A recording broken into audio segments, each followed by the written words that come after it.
The night was cloaked in darkness, with only the faint glimmer of stars overhead and the pale moonlight cutting through the dense forest on either side of the narrow road. I had always been adventurous, and on this fateful night, I had chosen to take a remote, winding route home through the woods. It was a decision I would soon regret. The road seemed to stretch endlessly, and the solitude was both peaceful and eerie. The only sounds were the soft hum of my engine and the occasional rustling of leaves in the wind. My headlights cut a path through the obscurity, illuminating the twisted branches and gnarled trees that loomed like ancient sentinels.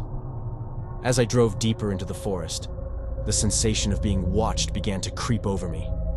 I couldn't shake the feeling that there were eyes hidden among the shadows, following my every move. My grip on the steering wheel tightened, and my heart quickened its pace. I was about to turn around and find a safer route when I noticed a figure ahead.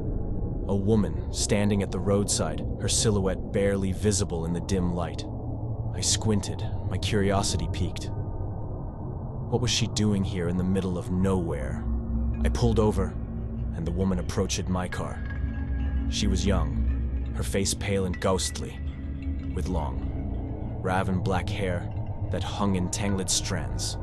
Her eyes, devoid of any discernible emotion, held an emptiness that sent a chill down my spine. She was soaked to the bone, her clothes clinging to her like a shroud.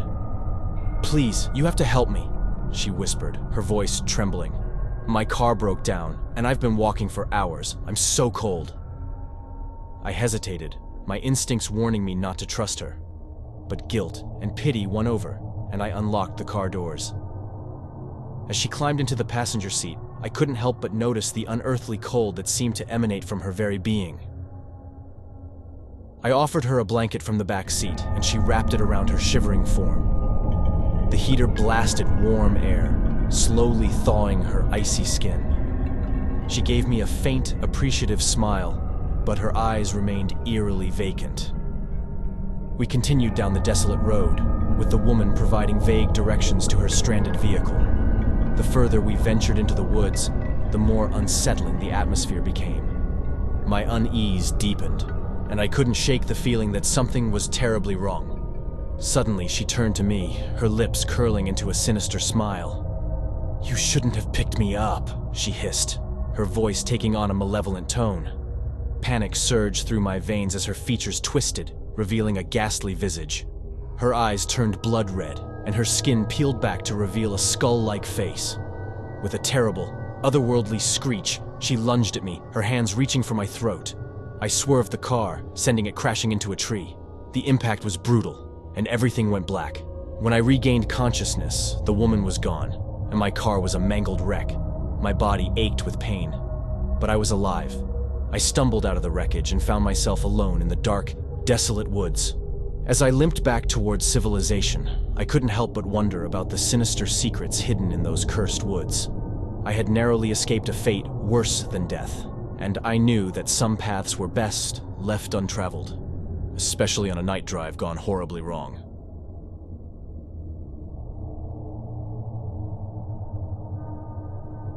The night air was thick with anticipation as I embarked on a solitary drive through the winding, desolate backroads. The dim glow of my headlights cut through the inky darkness, revealing nothing but endless rows of trees that stretched like skeletal fingers toward the heavens. The road ahead twisted and turned, its eerie silence broken only by the rhythmic hum of my engine. My thoughts drifted to my mundane life, the solitude of the night drive offering a welcome escape from the mundane. But the sense of solitude soon transformed into an unsettling isolation. I had been driving for what felt like hours when I noticed a figure up ahead, barely discernible in the dim light. A hitchhiker, perhaps. But it was a desolate road, and the stranger's presence sent shivers down my spine. I slowed down, hesitating. The figure was a woman, her clothing tattered, her face obscured by unkempt hair. She looked as if she had wandered out of a nightmare. Despite my instincts screaming at me to drive on, I couldn't leave her stranded in the middle of nowhere. I rolled down the window and asked if she needed a ride. She nodded silently, and with a wary glance over my shoulder, she climbed into the car. Her presence was suffocating, and the air grew heavy with unease. As we drove in silence, the woman stared out of the window, her eyes never leaving the darkness beyond. The woods seemed to close in around us, and I couldn't shake the feeling that we were no longer alone on that road. Suddenly, she turned her gaze toward me, her eyes empty and devoid of emotion. "This road," she whispered, her voice chilling. "It's not what it seems." Before I could react, the car's headlights flickered and died, plunging us into total darkness. Panic clawed at my throat as I struggled to restart the engine, but it remained stubbornly silent. The woman beside me began to laugh, a sound that sent shivers down my spine. A distant, unnatural noise echoed through the night, growing louder and more malevolent with each passing moment. It was a haunting, guttural chant that seemed to emanate from the very trees themselves. Terrified, I fumbled for my phone, and its weak glow revealed the woman's face had transformed.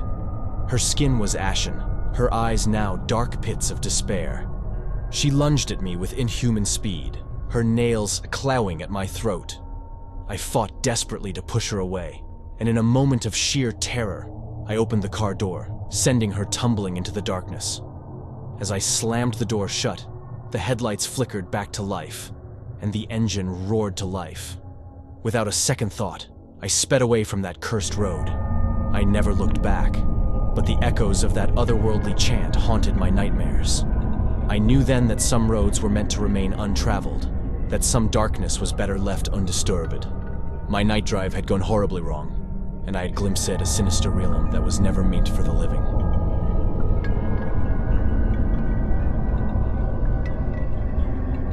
The night was dark and stormy, the rain pelting against my windshield like tiny, desperate creatures seeking refuge.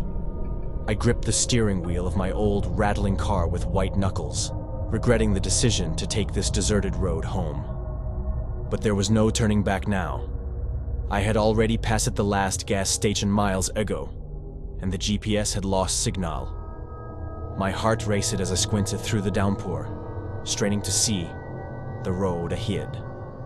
Thunder rumbled ominously, and the howling wind seemed to whisper dreadful secrets in my ear. The trees on either side of the road loomed like spectral sentinels, their branches reaching out like bony fingers, ready to snatch me away. With each passing mile, my unease grew. I couldn't shake the feeling that something was out there, just beyond my feeble headlights' reach. My radio crackled to life, emitting a strange, distorted tune. It sounded like a haunting melody played on a broken violin, sending shivers down my spine. I tried to turn it off, but the buttons were unresponsive. Then, out of the darkness, I saw a figure in the road, a silhouette bathed in the eerie glow of my headlights. Panic welled up inside me as I slammed on the brakes, the car screeching to a halt just inches from the figure. I took a deep breath, my heart pounding, and stepped out of the car, the rain soaking me to the bone. The figure was a woman, her wet, matted hair clinging to her face, obscuring her features.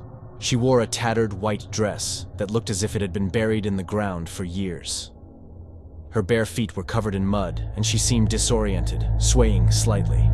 She whispered something unintelligible, her voice a ghostly, ethereal whisper. "Are you okay?" I asked, my voice trembling. The woman reached out a hand toward me, her fingers skeletal and bony. I stepped back, my skin crawling. As she got closer, I realized her eyes were nothing but dark, empty sockets. The rain seemed to pass through her, and she had no reflection in the car's window. My horror intensified as I realized I was face to face with a ghost. Terrified, I stumbled backward and made a run for my car. I slammed the door shut, fumbling for the keys, but they had vanished, as if they had been snatched away by unseen hands. The ghostly woman was now inside the car with me, her cold, lifeless fingers wrapping around my throat. I gasped for air, my vision growing dim. The car's interior filled with an unnatural chill, and I could see my breath in the air. The woman's empty eye sockets bore into me, and her voice echoed in my head, a nightmarish chorus of lost souls. "You should never have come here," she whispered. With one final, desperate surge of strength, I reached for the car door handle and flung it open. The woman was torn away by the wind and rain, her agonized wails fading into the distance. I gasped for air, clutching my throbbing throat. The keys reappeared in the ignition, and the car roared to life. I sped away from that cursed stretch of road, the rain now pouring down in torrents. My heart was still racing, and my mind reeled from the encounter with the ghostly woman. I knew I had escaped something far worse than a mere accident on a night drive gone wrong. As I drove on through the storm, I couldn't help but wonder how close I had come to becoming one of the lost souls that haunted that forsaken road. And I knew, in the depths of my being, that I would never take that road again, no matter how lost I might be.